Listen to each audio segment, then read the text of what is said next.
হাদিসের মধ্যে আছে আল্লাহর নবী সাল্লাল্লাহু আলাইহি সাল্লাম তিনি কোনোদিন পিছন দিকে হেলান দিয়ে জুতা পায়ে খাবার খেতেন না, বলতেন এটা অহংকারের পরিচয়।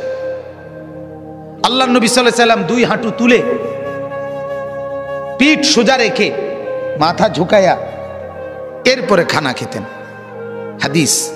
এবং বলতেন আকুলু কামা ইয়াকুলুল আবদ, এক গোলাম তার মনিবের সামনে যেভাবে খায় আমি মুহাম্মদ আমার রবের সামনে এভাবে খানা খাই। বিনয়, তাওয়াজু, এটা রাসূলুল্লাহ সাল্লাল্লাহু আলাইহি সাল্লামের শোভা ছিল। তাহলে পৃথিবীর মধ্যে আল্লাহ ব্যতীত যদি কেউ অহংকার কিছু করার মতো থাকে তো সেটা রাসূলুল্লাহ করতে পারে। কি বলে? কারণ কোন যোগ্যতায় এক সুতা ওনার মধ্যে ঘাটতি নাই, বলেন না? যত যোগ্যতা কল্পনা করা যায় এর কোনটার মধ্যে উনার কোনো ঘাটতি ছিল? সৌন্দর্য, রূপ, আচার ব্যবহার, কথাবার্তা, জ্ঞান গরিমা, বুদ্ধিমত্তা, চলন বলন সবকিছুতে তিনি সেরা। তবুও তিনি কোনোদিনও অহংকার করেন। হাদিসের মধ্যে আছে আল্লাহর নবী সাল্লাল্লাহু আলাইহি সাল্লাম ডান দিক থেকে কেউ যদি উনাকে ডাক দিতেন, কথা বলতেন, তো আল্লাহর নবী পুরা চেহারা ঘুরাইয়া এভাবে তাকাইয়া কথা শুনতেন। যতক্ষণ ওই লোক কথা বলতো অতক্ষণ চেহারা ফিরাইতেন না। এটা তাওয়াজু, বিনয়। এমন না যে সামনের দিকে তাকায় আছে ওই বেটারে বলছে হ্যাঁ কবে না শুনতে আসি, তো এমন হয় না আমাদের। আল্লাহ রাসূল এটা করতেন না। কেউ হাতে মুসাফা করছে, নবীজি কখনোই নিজের হাত টেনে নিতেন না, ওই লোক যখন হাত ছাড়াইতো তখন ছাড়তেন। তাওয়াজু, বিনয় ছিল। তাহলে এজন্য ভাইয়া অহংকার যে করবে না, আল্লাহ বলেন আমার জান্নাত তার জন্য। অহংকার কাকে বলে? আল্লাহর নবী বলছে দুই জিনিসকে। কয় জিনিসকে বলেন? এক নাম্বার বাতারুল হক, যত কিছু হক শরীয়তের বিধিবিধান এর যে কোনো একটাকে অবজ্ঞা করা, ফেলে দেওয়া, পরিত্যাগ করা, নিজের জীবন থেকে বাতিল করে দেওয়া, এটাই অহংকার। এই লোকটাই অহংকারী। এজন্য যত যুবক, যত মুসলমান নামাজ পড়ে না, সেজদা করে না, এরা অহংকারী। কারণ এটা হক, সত্য বিধান ইসলামের, এটাকে সে অস্বীকার করছে, অবজ্ঞা করছে। এই অহংকারী যত শুদ্ধ কথাই বলুক, ডিগ্রি 18 কিসিমের ডিগ্রি লোক, কথা বুঝেন, সে আপনার অভদ্র। সেজদাবিহীন কোনো মানুষ ভদ্র হইতে পারে না। নামাজবিহীন কোনো সন্তান, কোনো মানুষ ভদ্র হইতে পারে না, হতেই পারে না, হতেই পারে। আল্লাহ ইবলিসের পরিচয় বলছে কোরআনে। আল্লাহ বলছে ইবলিসকে জানো? ইবলিস সে যে সেজদাকারীদের অন্তর্ভুক্ত ছিল না। লাম ইয়াকুম মিনাস সাজিদিন, সেজদাকারী নয় যে, তার পরিচয় ইবলিস। অতএব দোস্ত, তুমি তোমার পরিচয় ঠিক করো, তুমি মানুষ কিনা না ইবলিস, সেজদার ভিত্তিতে প্রমাণ হবে, সেজদার ভিত্তিতে প্রমাণ হবে।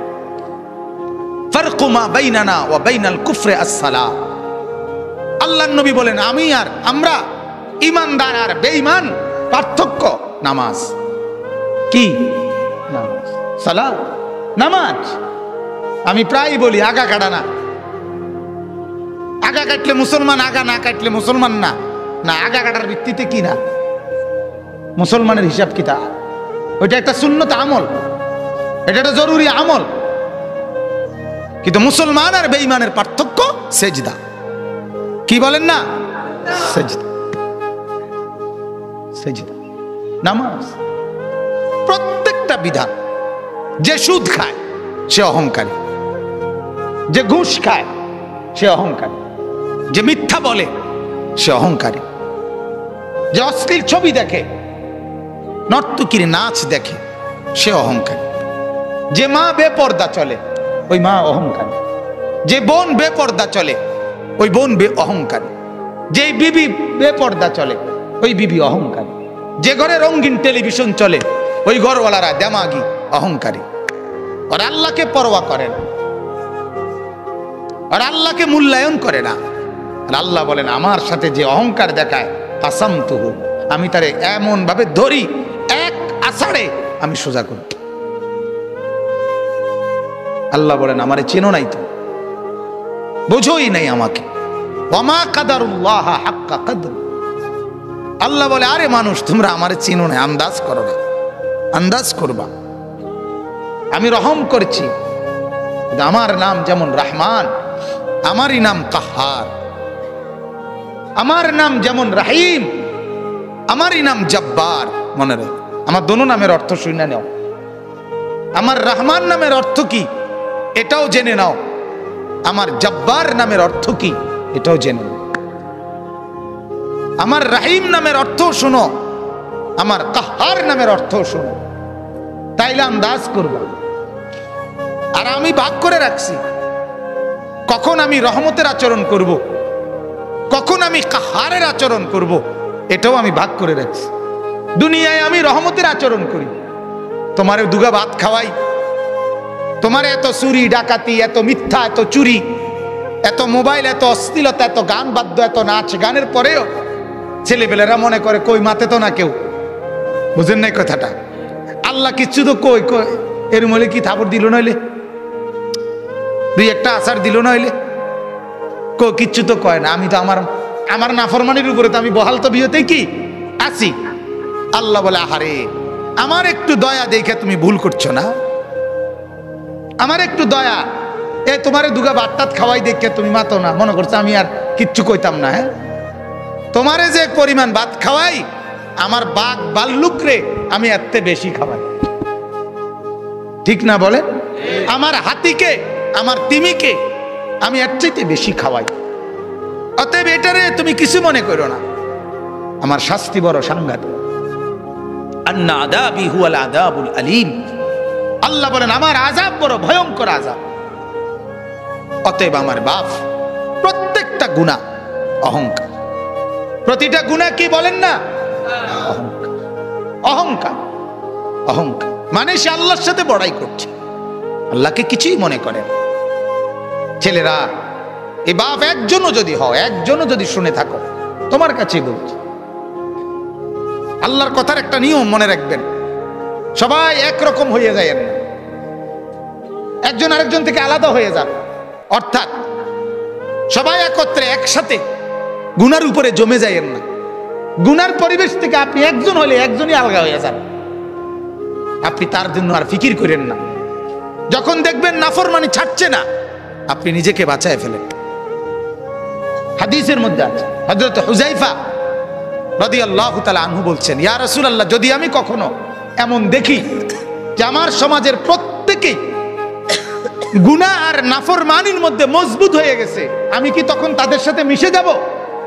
আল্লাহর নবী বলছেন না, প্রয়োজনে গাছের গোড়ালি, গাছের শেকড় কামড়াইয়া ধইরা হইল, একলা হইল, নিজেকে বাঁচাইবে। বুঝছেন? আমরা দিবানিশি বলে যাচ্ছি, এর ভিতরে দিয়া গোটা পৃথিবী আমল না করুক, তো নিজের ব্যাপারে সিদ্ধান্ত নিয়ে রাখছি আমি নামাজ পড়বই। আমার শায়েখ আল্লামা মুফতি মুশতাকুন নবী সাহেব বলে এই কথা, যে জিকিরের কথা আমি দিন রাত বলে যাচ্ছি, আর বলার দ্বারা যে পড়ছে তো পড়ছে, কিন্তু কেউ যদি না পড়ে, আমি মুশতাকুন নবী সিদ্ধান্ত নিয়ে রাখছি আমি জিকির করবই। হুজুরের কথা এটা, আমি এটা করবই, বাকি অন্য করেও বলতেছি। এখন যদি কেউ না শুনে অসুবিধা কি? 300 বছর দাওয়াত দিছে, এমন নবী পৃথিবীতে ছিল একজনই মানানে নাই, হাদিসে আছে। বুঝেন নাই? একজনও কি আনে নাই? কিছে ওই নবী মার গেছে নাকি? ওই নবী বাদ। সূরা ইয়াসিনের মধ্যে আছে 3 জন নবী একত্রে দাওয়াত দিছে, 3 জন রাসূল। ফাআযাযনা বিসালিতিন, তৃতীয় জনকে দেওয়ার পরে 3 জন রাসূল, 3 জন রাসূলের দাওয়াতে ঈমান আনছে শুধু একজন। ওয়াজা মিন আকসাল মদিনাতি রাজুলুন ইয়াসআ, একজন। কি হইছে এতে? এজন্য বাপ এটা ফিকির করা, আমার দ্বারা যেন অহংকার না হয়। আমি অনুরোধ করছি, আপনারা যারা শেষবারে বসলেন, আল্লাহ আপনাদের উপরে রহম করেন। আপনাদের কাছে অনুরোধ বাজার, যখনই কোরআনের কথা শুনবেন, আল্লাহর কথা শুনবেন, দিল সাফ করে বসবেন, নিয়ত করে বসবেন। 6 ঘন্টা না শুনলেন, 1 ঘন্টাই যখন শুনবেন, একদম ফারেক হইয়া, কোন দোস্ত বন্ধু লগে না লইয়া, একলা চুপচাপ শুনবেন। বন্ধুকে বলে দিবেন, তুই আনতে সর, আমি আমার কথাই শুধু শুনবো। এখন দেখবেন এতে ফায়দা হয়, এতে ফায়দা হয়, উপকার হয়। আজকে এজন্য এই গুনার উপরে জমে থাকা, ঠাট্টা মনে করা, ওয়াজটাকে ঠাট্টার বিষয় বানা করে, হাসে, ব্যাটকায়, কিচ্ছা কয়, গল্প করে, তামসা করে, এটার নাম ওয়াজ। মানুষ জমছে না বাজান, না বাজান। আখেরাতে লোক সংখ্যার ভিত্তিতে নেকি না, লোক সংখ্যার ভিত্তিতে না, না না। কোরআনে আল্লাহ বলছে, আমি কোয়ান্টিটি না, আমি কোয়ালিটি দেখব। আমি পরিমাণ না, গুণগত মান দেখব, গুণগত মান। কারো এক সেজদা 7 আসমান আর জমিনের চাইতে ভারী হবে, কারো 1 কোটি সেজদা ওজনে আসবে না। ওই যে সুন্নত মোতাবেক হয় নাই, কোরআনে আছে, ফালা নুকিমু লাহুম ইয়াউমাল কিয়ামাতি ওয়াজনা। কোন কোন নাফরমানের সমস্ত আমল ওজনে আসবে না, মানে এটা 1 কেজি হইতো না। এই জন্য ভাইয়া মাকসাদ স্পষ্ট হওয়া চাই। আমাদের ভিতরে ইখলাস দরকার, আমারও, আয়োজকদেরও, শূন্যওয়ালাদেরও, নাহলে কাঙ্ক্ষিত খরচ হয়। প্রতিটা মাহফিলে কষ্ট আছে, প্রত্যেকটা মাহফিল মেহনতের মাহফিল। এনে আইসা বক্তা হিসাবে শুধুমাত্র 1000 টাকা চুক্তি করে নিয়ে যাওয়া, এটার নাম জিন্দেগি না। এর পিছনে অনেক শ্রম ব্যয় আছে। তাহলে এটার একটা ফলাফল তাইতে হইব, কথা বলেন না? ফলাফল এটাই কি যে লোকেরা বললো তারার মাহফিলে লোক হয়েছে, এটাই ফলাফল, এটাই প্রাপ্তি?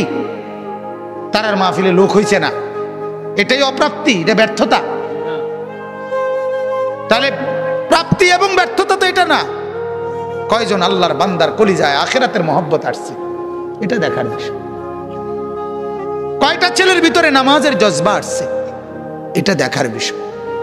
এই জন্য আমার অনুরোধ, আল্লাহ তাআলা বলে, বান্দা অহংকার করলে আমি জান্নাত দেব না, আর অহংকার না করলে আমার জান্নাত তোমার জন্য।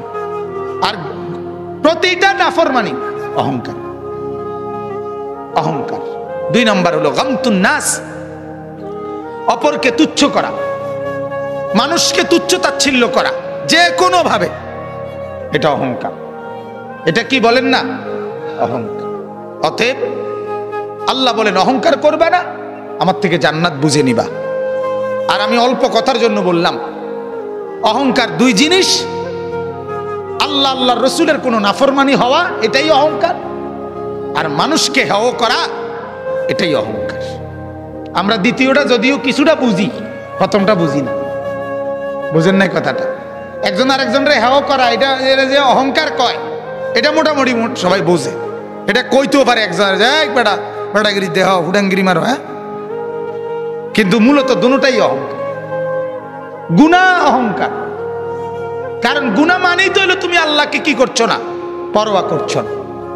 মেম্বাররে ভয় করছো, অথচ মেম্বার সামনে নাই, অথচ আল্লাহ তো সামনে। চেয়ারম্যানরে ভয় করছো, অথচ চেয়ারম্যান তো সামনে নাই, আল্লাহ তো সামনে। আল্লাহ আমার সাথে আছে কিনা বলেন? আল্লাহ আমাকে দেখছেন না কখন? আল্লাহর আড়ালে আমি কখন? কথা কয় না। কোন সেকেন্ড, কোন পলক? 2 নম্বর ওয়ালা ফাসাদান, আল্লাহ বলেন ফাসাদ যে করবে না। ফাসাদ কি? ফাসাদ মানে জুলুম। জুলুম কি? একই অর্থ, গুনাহ। অর্থাৎ আমার কাছে যা প্রাপ্য আল্লাহ আল্লাহ রসুলের পক্ষ থেকে, এর ব্যতিক্রম করাই জুলুম, এর ব্যতিক্রম করাই বিশৃঙ্খলা। একই অর্থ। অর্থাৎ এখন নামাজের ওয়াক্ত, এখন নামাজ না পড়া এটাই ফাসাদ, এটাই বিশৃঙ্খলা, এটাই সমাজের অশান্তির কারণ। হালাল খাওয়ার কথা, হালাল না খাওয়া, এটাই অশান্তির কারণ। সমাজের এত বিশৃঙ্খলা কেন? কেন? পঞ্চম শ্রেণীর ছাত্রী ধর্ষিতা, সপ্তম শ্রেণীর ছাত্র ধর্ষক, নির্যাতনকারী, নাউজুবিল্লাহ।